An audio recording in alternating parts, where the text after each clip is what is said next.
नमस्कार दोस्तों, आपका केडीएस राजस्थान में स्वागत है। मैं हूं नागेश कुमार कौशिक। सुजानगढ़ उपचुनाव की सरगर्मियां बिल्कुल तेज है। 17 अप्रैल को वोटिंग होने वाली है और लगातार दोनों ही पार्टियां, भारतीय जनता पार्टी हो या कांग्रेस, लगातार यहां पर बहुत सारी मीटिंग्स कर रही है। बड़े बड़े दिग्गज नेता यहां पर लगातार मीटिंग करने के लिए आ रहे हैं। कांग्रेस के दिग्गज नेता, मुख्यमंत्री तक यहां पर 2 बार सुजानगढ़ विधानसभा क्षेत्र में आ चुके हैं और यहां बीजेपी की तरफ से लगातार सभाएं चल रही है, जिनमें राहुल कस्वा जो चूरू से सांसद है, राजेंद्र राठौर जो उप नेता प्रतिपक्ष विधानसभा है, अवनीश जी महर्षि और भी कई दिग्गज नेता लगातार भारतीय जनता पार्टी की तरफ से यहाँ पर खेमाराम मेघवाल जो कि भारतीय जनता पार्टी के उम्मीदवार हैं, उनके प्रचार में लगे हुए हैं। आइए ऐसी एक मीटिंग का आपको फाटक नंबर 1 के सामने आयोजित हो रही है। भारतीय जनता पार्टी के उम्मीदवार खेमाराम मेघवाल के समर्थन में रैली आयोजित की जा रही है, जिनमें भारतीय जनता पार्टी के दिग्गज नेता यहाँ पर मौजूद हैं। राहुल कस्वा जो कि चूरू से सांसद हैं और राजेंद्र सिंह राठौर उप नेता प्रतिपक्ष, खेमाराम मेघवाल प्रत्याशी हैं, साथ ही सामने मोहल्लेवासी यहाँ पर उपस्थित हैं। मैं निवेदन करूंगा भाग्य जी से और मैं आपके सभी वार्ड नंबर 16 और 17 के लोग हैं। ये की समय बहुत कम है। सभी बुजुर्गों, नौजवान साथियों, इस मोहल्ले में बहुत जबरदस्त, इतना शानदार जो व्यक्ति चुनाव जीता है, मैं तो कल्पना ही नहीं कर सकता था कि मैं पहले भी राजनीति में ये एक्टिव नहीं थे, लेकिन सामने तो था वो बराबर 20-25 साल से बाबूलाल जी की आगे पीछे ही घूमते थे। उनके घर के जय निवास के अंदर पूरा सब कुछ वहीं रहते थे, लेकिन जनता में इतना जबरदस्त आक्रोश था कि उसका पता ही नहीं चला। तो मैं ये निवेदन कर रहा था कि ये उपचुनाव है और इस उपचुनाव के माध्यम से हम सब लोग आपके बीच में आपसे वोट की अपील करना और आशीर्वाद लेना है। बाकी विस्तार से तो हमारे सांसद साहब और राठौर साहब आपको बताएंगे, लेकिन मैं तो हमेशा आपके बीच में रहा, पार्षद रहा।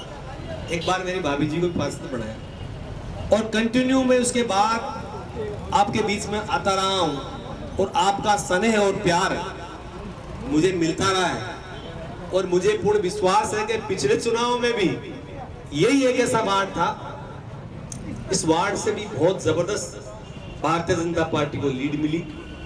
तो मुझे विश्वास है कि आप मुझे अच्छे मतों से चुनाव जिताएंगे और क्योंकि आपने 2.5 साल की सरकार देखी, 200 करोड़ रुपया ये मोदी जी ने दिया है और यही नहीं, इस शहर के सड़कों का जो जाल बिछाया है हमारे सांसद साहब ने भी बहुत बड़ा योगदान रहा है। मैं इस सब इतना ही कहना चाहूंगा कि मैं तो आपके बीच में रहा, मेरे से किसी को कोई शिकायत हुए तो बताओ, लेकिन मैं हमेशा, अब चुनाव में कई बार टिकट का और का कई छोटा मोटा हो जावे, लेकिन पार्टी जब टिकट मिल जावे और भी के बाद में एक होकर के और वास्तव में बहुत शानदार रिकॉर्ड वोटों जिताया।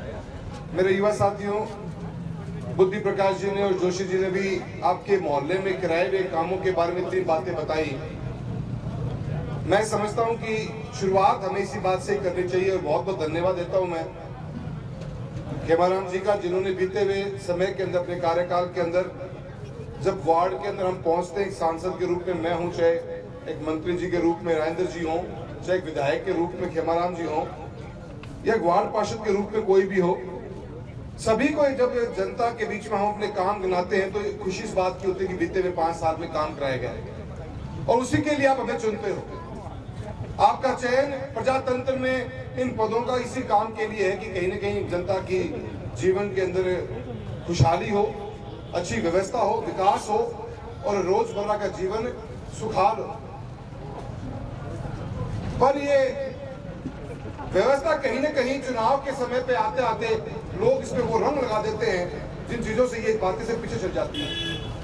आज 17 तारीख को होने वाला चुनाव इस बात का फैसला करने जा रहा है कि बीते हुए 2.5 साल में कांग्रेस की सरकार ने राजस्थान में जो राज दिया है, उस राज के अंदर जो विकास के काम कराए गए, जिस नीति के साथ चले, क्या उससे जनता खुश है कि नहीं। ये मौका हर किसी को नहीं मिलने वाला। ये मौका सिर्फ 3 विधानसभा क्षेत्र के लोगों को मिल रहा है राजस्थान के अंदर। जो इस कांग्रेस की सरकार की अर्धवार्षिक परीक्षा लेने जा रहे हैं। इस अर्धवार्षिक परीक्षा में अपने को जांचना यह है कि गहलोत सरकार फेल है कि पास है। मैं अनेक को मुद्दे कह सकता हूं। 5 साल के अंदर जब राज रहा वसुंधरा जी का विकास उस पथ पे था जिस पथ के ऊपर राजस्थान बीमारू प्रदेश में से निकलता हुआ नजर आ रहा था। ये सीसी रोडे, ये लाइट्स, ड्रेनेज की व्यवस्था, इस अमृत शहर का अंदर शामिल हमारा सुजानगढ़ और चूरू 200 करोड़ रुपए दिए तो भारत सरकार ने दिए, और ये सब संरक्षण जाता है तो मोदी जी के साथ साथ वसुंधरा जी की सरकार को जाता है। आगे सोचने का समय है तो आज है, और उसका आप प्रमाणित करोगे। अगर जनता ने सहयोग कर दिया, साथ दे दिया कांग्रेस का, तो ये बात निश्चित हो जाएगी कि राजस्थान में अगर एक आम आदमी को, किसान को बिजली को बिल अगर 700 रुपए सरचार्ज कर कापा तो 1500 भी कर दो तो दिक्कत कोई नहीं। गहलोत साहब ये बात मान के बैठ जाना। और फिर मेरी बात तो मान लियो कि अगर 2 तारीख में रिजल्ट उल्टो सीधो हो गया तो 15 तारीख में जो राजस्थान के अंदर के आएगा आम आदमी के बिल में 300 रुपया को बिल पर 700 रुपए सरचार्ज आ रहे हैं, तो 15 महीने वो 1800 रुपए पक्के जोड़ के आओगे, क्योंकि ते प्रमाणित कर दोगा कि तू कितना ही बिल बढ़ा ले। लोग साहब हमारे कोई फर्क ही को पड़ना रहे मेरे तो कैसे ध्यान हो रहा है जमा फैसला थाना करना है कि ये चुनाव जो 1 सप्ताह दूर है, ये सत्ता परिवर्तन का चुनाव नहीं है, ये मदहोश सत्ता को एक सही रास्ता दिखाने का चुनाव है। सरकार जो आपने बनाई अपनी आधी उम्र से ज्यादा वक्त पूरा कर चुकी है, और अपने यहाँ तो कहते हैं कि पूत के पांव तो पालने में दिखते हैं। इस सरकार के जैसे पांव दिखे आज ये सुजानगढ़ का जर्रा जर्रा, गली गली, मोहल्ला मोहल्ला चीख चीख के पुकार रहा है। सारी सरकार बनी, कांग्रेस की सरकार बनी, कभी गोरी की सरकार, कभी खिलजी की सरकार। इस शहर की कमान उन लोगों के हाथ में रही, उन लोगों ने जो नाइंसाफी की है। अभी हमें इस सभा के लिए इधर आ रहे थे, 3 जगह वापस मुड़ना पड़ा, पूरा शहर खुदा पड़ा है। चलते चलते अचानक गंदगी का ढेर नजर आता है, जगह जगह शहर में गिनानियां बनी पड़ी है। इन सब का दोष किसी को है तो हाथ के पंजे वाली उस सरकार का, शहरी सरकार का दोष है, जिसका नेतृत्व कभी सिकंदर गोरी ने कहा, खिलजी ने कहा, आज एक आपकी मैडम गोरी कर रही है।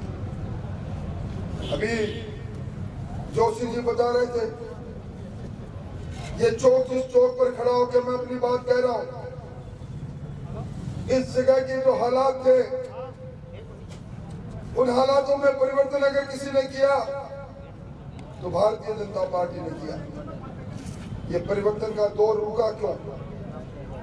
इसलिए रुका तो पिछले चुनाव के अंदर आप सब लोगों ने सोचा कांग्रेस की सरकार बनाएंगे, कुछ बेहतर काम होगा। ये दुर्योग है। आज इस उपचुनाव के कारण से एक बार फिर गली मोहल्लों में वोट की बात हो रही है। भंवरलाल जी बीमार हुए, हम सब लोगों को चिंता हुई, नीति को जो मंजूर है वो हुआ, पर जब चुनाव की बात आती है तो हिसाब की बात भी आती है, क्योंकि इस चुनाव में जो शक्ति आप देते हो वो एक अमूल्य, जिस चीज को कहते हैं अमूल्य वोट, हमारे कई स्वतंत्रता सेनानियों की कुर्बानी के बाद मिला हमारा वोट का अधिकार है। और उस वोट के अधिकार के बदले सरकार बनाने वाली पार्टी के द्वारा दिए गए आश्वासनों पर कितनी वो खरी उतरी। एक ही घर में 3 बार चोरी हो जाए। आज थाना कचहरी के अंदर गैंगस्टर बैठे हैं। क्या हालत है राजस्थान की? पहले फिल्मों में देखा करते थे, बारात पर डाकू आके लूट ले जाया करते थे, फिल्मों में फिल्मांकन देखा करते थे। सीकर के अंदर आपने घटना देखी, दुल्हन की डोली लूटी गई, चोरी आपने सुनी होगी, और नवजात शिशुओं की चोरी है गहलोत की सरकार के अंदर। डूंगरपुर बांसवाड़ा में अपने सपनों के अनुसार जच्चा बच्चे को जन्म देती है, बच्चा चोरी हो जाता है। थाने के अंदर हम जाते हैं फरियादी बनकर, थाने में रिश्वत मांगना और अस्पत मांगना रिश्वत के बदले, ये देन है इस सरकार की। इसलिए भाइयों, आज हर एक आदमी दहशतगर्दी की जिंदगी जी रहा है। अभी राहुल जी ने सही कहा, पूरे हिंदुस्तान में सबसे बड़ी महंगी बिजली इस राजस्थान की शहरों में। कल पूरे राजस्थान के पेट्रोल पंप बंद हो रहे हैं, हड़ताल कर रहे हैं। सबसे ज्यादा वैट का टैक्स अगर कहीं है पूरे देश के अंदर, गहलोत साहब ने कहा था जन घोषणा पत्र में, हम पेट्रोल और डीजल को जीएसटी के दायरे में लेकर आएंगे। आज पूरे हिंदुस्तान में सबसे ज्यादा टैक्स ले रहे हैं, 36% डीजल पर, 26% पेट्रोल पर, 26% पेट्रोल और डीजल पर और 36% पेट्रोल पर। हालात क्या है? और इन हालात का बदला लेने के लिए आपसे निवेदन करने आए हैं।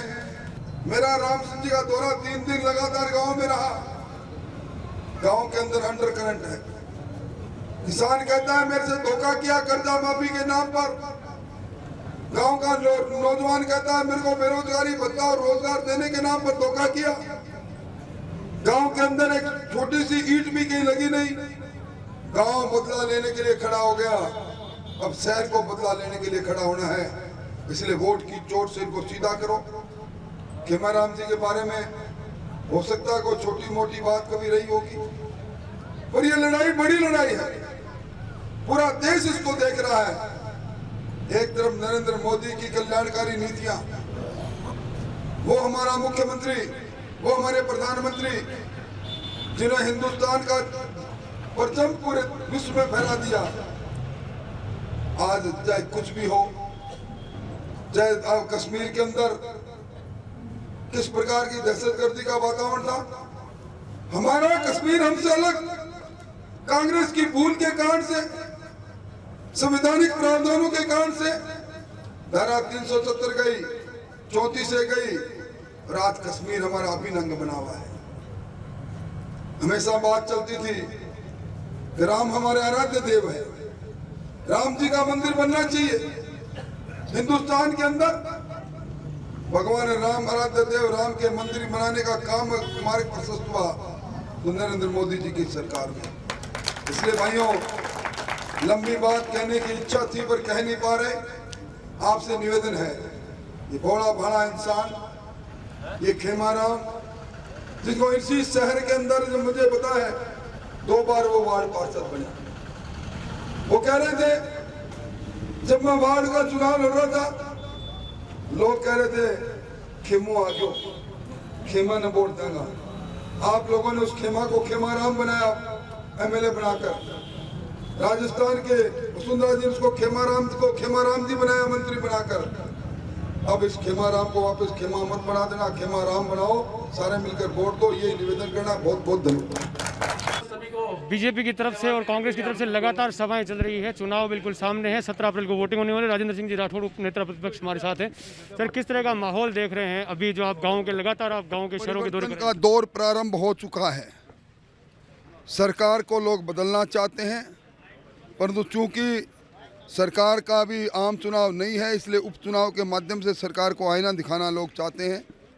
और ये प्रक्रिया प्रारंभ हो चुकी है। आप देख रहे हो किस तरह उमड़ घुमड़ के लोग आ रहे हैं रात्रि के समय में। गांव के अंदर इस सरकार से किसान बदला लेना चाहता है वादा खिलाफी के कारण से, नौजवान बदला लेना चाहता है बेरोजगारी के कारण से, और इसका परिणाम इसको भुगतना पड़ेगा। इस सरकार को चेतना पड़ेगा और यहाँ से खेमाराम मेघवाल निश्चित तौर पर जीतेंगे। प्रदेश अध्यक्ष जो कांग्रेस के हैं डोटासरा जी अभी एक सभा में बोल रहे थे कि जो बीजेपी की जो पूर्व जो मुख्यमंत्री रही हुई हैं वो तो घर में कैद कर दी गई है, 7-8 मुख्यमंत्री बनने के चक्कर में घूम रहे हैं। क्या ऐसी कोई बात नहीं है। मैं समझता हूँ इस तरह के अच्छे वक्तव्य उनको नहीं देने चाहिए। पूर्व मुख्यमंत्री जी की पुत्रवधू बीमार है, उनको जब भी ठीक होंगे वो निश्चित तौर पर हमारे बीच में हमारे नेता है। सर, सर आरएलपी का किस तरह से देखेंगे इस बार जो संघर्ष आरएलपी बीच में कहीं है ही नहीं। बिल्कुल, ये थे नेता प्रतिपक्ष राजेंद्र सिंह राठौड़। लगातार यहाँ पर जो सभाएं चल रही है, ये थी वार्ड नंबर 16 और 17 की सभा। 1 नंबर फाटक के सामने के लोग यहाँ पर उपस्थित थे। सभाएं लगातार चलती जा रही है। वोट आपको करना है, जनता वोट किसे करती है, किसे प्रतिनिधि चुनती है, ये आपका अधिकार है। सभी पार्टियां लगातार प्रचार कर रही है। मैं नागेश कुमार कौशिक, 1 नंबर फाटक 16 नंबर वार्ड से आप सभी का धन्यवाद। अनिल प्रजापति के साथ।